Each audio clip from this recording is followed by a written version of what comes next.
नाज़रीन अस्सलाम वालेकुम। नाज़रीन doctor Danish program real focus के साथ हाजिर है। नाज़रीन एक बात कि कुफ्र का निज़ाम तो चल सकता है, नाइंसाफ़ी का निज़ाम नहीं चल सकता है।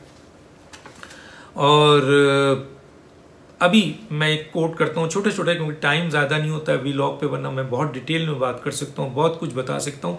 चेयरमैन नैब का एक मैंने मैसेज पढ़ा, उस पर मैंने ट्वीट किया है, आपको भी मज़ा आएगा इस ट्वीट के ऊपर। उन्होंने कहा कि जी बदउनवानी जहाँ होती है वहाँ मुल्क तरक्की नहीं करता।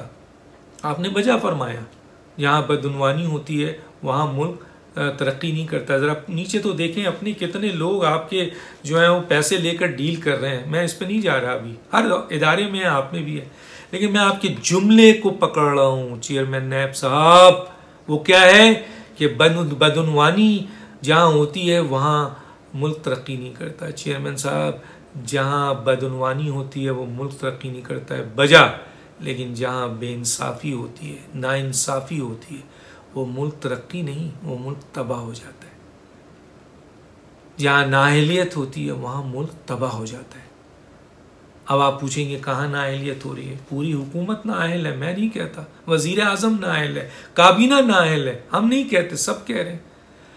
चेयरमैन नैब के ऊपर इल्ज़ाम है कि आप एक रोज द बोर्ड इंसाफ नहीं कर रहे हैं, आप इंतकामी कार्रवाई कर रहे हैं, आप पीएम हाउस के ऑर्डर्स पे काम करते हैं। तो जहां नाइंसाफ़ी, जो इदारा नाइंसाफ़ी करे तो फिर तरक्की की बात तो छोड़िए, मुल्क तबाह हो जाता है। यहां तक कह के मैं आगे चलता हूं और ये बात भी बोलता हूं कि एहतसाब तो दो जगह होना ही होना है। एक तो दुनिया में एहतसाब होता है, लेकिन दुनिया में एहतसाब वो लोग बच जाते हैं जो बाइख्तियार होते हैं, ताकतवर होते हैं, जिनके पास इख्तियार होता है, ओहदा होता है, पैसा होता है, हुकूमतें होती हैं, वो बच जाते हैं।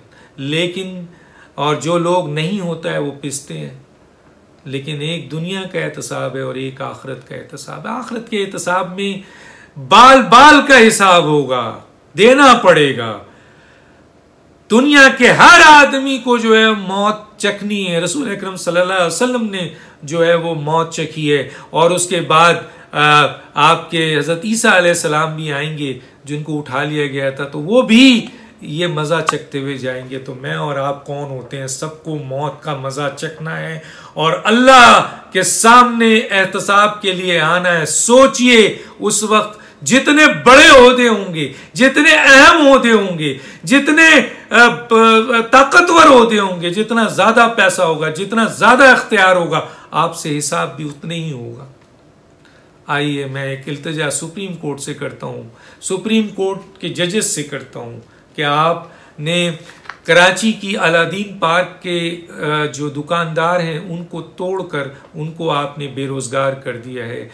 आपने कहा कि 100 साल भी कोई चीज़ अगर इल्लीगल है तो वो, कोई उसमें रहता है तो वो इल्लीगल होगा, बजा फरमाया। हालांकि अलादीन का जो मसला है वो ये है कि उन्होंने तो लीगलाइज किया, इस तरह से किया कि लीज करवाया, इदारों ने लीज दिया, पैसे लेके दिया। इदारों के खिलाफ कार्रवाई होने के बजाय इन मासूमों के खिलाफ कार्रवाई हुई। और ये कराची के इन मकीनों और इन गरीबों के साथ, मासूमों के साथ, मुफलिसों के साथ और माजूरों के साथ और गरीब लोगों के साथ ये पहला जुल्म नहीं है। आइए कितनी कॉलोनीज ये कहकर तोड़ दी गई जो बरसों से रह रहे थे कि इल्लीगल कॉलोनी है। तोड़ दें आप इल्लीगल कॉलोनी, तोड़ दें आप गुजर नाला जहां लोग रहते हैं, बिल्कुल तोड़ें, पानी का बहाव होना चाहिए। लेकिन यह भी तो मालूम करें कि कराची के दूसरे नालों पे जो बड़े बड़ी इमारतें बनी हुई हैं बड़े बड़े अहम लोगों की, उसको क्यों नहीं तोड़ा जाता है?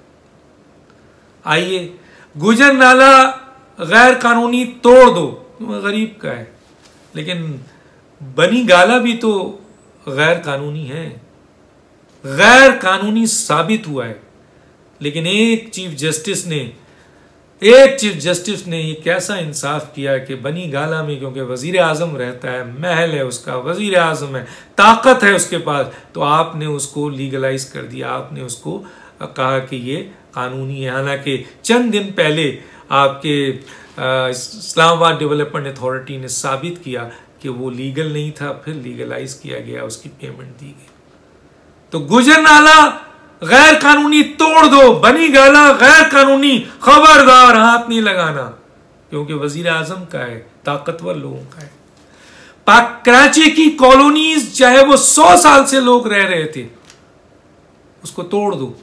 लेकिन ये जो 6000 पंजाब में इलीगल सोसाइटीज का केस है, इसको क्या किया जा रहा है? आइए मैं वो पेपर्स भी दिखा रहा हूं आपको।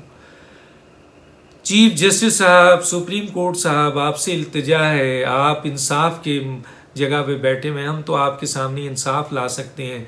आप मालूम कीजिए कि प्राइम मिनिस्टर इमरान खान साहब के हुक्म पर चेयरमैन नया पाकिस्तान अथॉरिटी ने रिकमेंड किया चीफ मिनिस्टर पंजाब को कि ये जो 6000 इलीगल सोसाइटीज हैं, एक तरफ यहां अरबों और खरबों का करप्शन है, दूसरी तरफ गैर कानूनी बनाई गई है ये सोसाइटीज। मैं नहीं कहता, ये खुद उनके डॉक्यूमेंट कह रहे हैं जो एलडीए हैं, जो फैसलाबाद डेवलपमेंट है, जो पिंडी डेवलपमेंट है, जो गुजरवाला डेवलपमेंट है, मालूम कीजिए, सारे पेपर्स में मौजूद है। वो इलीगल सोसाइटीज को 2% जुर्माने करके लीगलाइज किया जा रहा है। और यहां कराची में जहां 100 साल से लोग रह रहे थे, आपने उस कॉलोनी को मस्मार कर दिया है, क्योंकि वो इलीगल थी। वो लोग अपने जवान बच्चियों को लेकर, मासूम बच्चों को लेकर, औरतों को लेकर बेचारे जमीन पे आ गए। तो फिर अगर इंसाफ है इस तरह, तो इंसाफ इधर क्यों नहीं है? 6000 इलीगल सोसाइटीज, उसको लीगलाइज करने की साजिश की जा रही है, और वो भी चार्ज कितना कर रहे हैं? 2% जुर्माना। ये सारे डॉक्यूमेंट्स आ रहे होंगे, समरी भी है, वजीर हाउस की भी है, रिकमेंडेशन भी है, वजीर आजम की अप्रूवल भी है, आपके चीफ मिनिस्टर साहब की लेटर भी है, तो ऑर्डर का गवर्नर साहब का ऑर्डिनेंस भी है, सब हो रहा है यहाँ।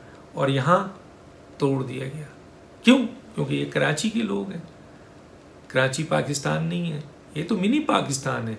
यहाँ पे तो हर जबान बोलने वाला है रहता है, ये तो हर सूबे को पालता है। 60% 5% रेवेन्यू मरकज को देता है और 80% सूबे को देता है। ना दे कराची तो पाकिस्तान चलाना मुश्किल हो जाएगा।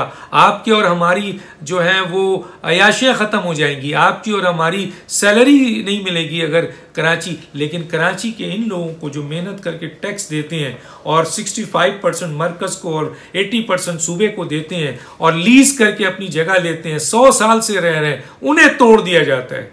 तोड़ दीजिए, बिल्कुल गैर कानूनी है, तोड़ें, लेकिन ये भी तो गैर कानूनी है। 6000 सोसाइटी जिनको लीगलाइज किया जा रहा है, बनी गाला भी तो गैर कानूनी है, तोड़े उसे भी, तोड़े इन 6000 सोसाइटीज को भी तोड़े। आप जनाब रिंग रोड पे जो कंस्ट्रक्शन हो रही है, तोड़े मालम जब्बा को भी, तोड़े फॉरेन फंडिंग केस में, तोड़े आपके बीआरटी में जो गैर कानूनी काम हो रहा है, तोड़े हरात के जंगलात को आपके हुक्म के बावजूद, सुप्रीम कोर्ट के हुक्म के बावजूद, वहां पर रेवेन्यू, एडिशनल रेवेन्यू के कमिश्नर को हटाकर पीएम हाउस से प्रेशर करके लीगलाइज किया जा रहा है, वहां पर कब्जे किए जा रहे हैं। तोड़े, सबको तोड़े ना। अच्छा है, इंसाफ सबके साथ बराबर नजर आए, और यही इंसाफ है। कराची K4 की बात की गई, कब से K4? ये वो K4 है कि अगर ये बन जाए तो कराची में जो पानी का प्रॉब्लम्स है मुकम्मल खत्म हो जाए। लेकिन K4 आज तक नहीं बन रहा है। 25 अरब का ये स्कीम आज 125 अरब की है। हो सकता है 1-2% ये रकम में आगे पीछे हो, लेकिन जितना मुझे अंदाजा है कि 25 अरब की ये स्कीम थी, बनाया नहीं गया। दोनों मरकज और सूबे, कोई उन पे डालता है, कोई उन पे डालता है।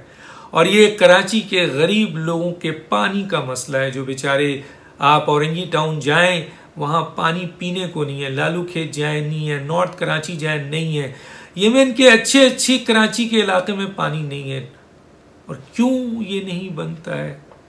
चीफ जस्टिस साहब सिर्फ ये कह देना कि इस काम को शुरू किया जाए, नहीं, इस काम को शुरू 1 मिनट में हो सकता है।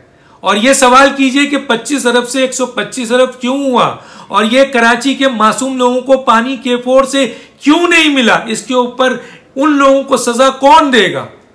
सजा दीजिए ताकि आइंदा कोई डिले नहीं करे। और ये नहीं बनेगा जब तक आप उन लोगों पर हाथ नहीं डालेंगे जो टैंकर माफिया को पीछे बैठे हुए हैं। कौन बैठा हुआ है, क्या मुझे बताने की जरूरत है? मालूम करें, बहुत बड़े बड़े लोग पीछे बैठे हुए हैं, हुकूमत के भी हैं, इदारों के भी हैं, आपके माफियाज के भी हैं, हर किस्म के लोग। तो वो अगर K4 बन जाएगा और आपके घरों तक पानी चला गया तो फिर इन टैंकरों का क्या होगा जिनसे अरबों और खरबों रुपए कमाए जाते हैं। चीफ जस्टिस साहब, इस पे तो नजर डाल दीजिए।